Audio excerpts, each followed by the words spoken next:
ఏ బాటైనా పర్వాలేదంట, సమయంతో సాగటమే మన సింపుల్ సిద్ధాంతం.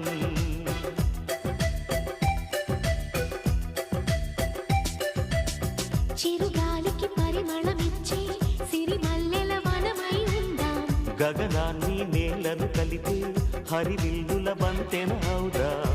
ఆనందం అంటే అర్థం మనమందా, ప్రతి పూట పాటై సాగే హుషారు సరిగమలో.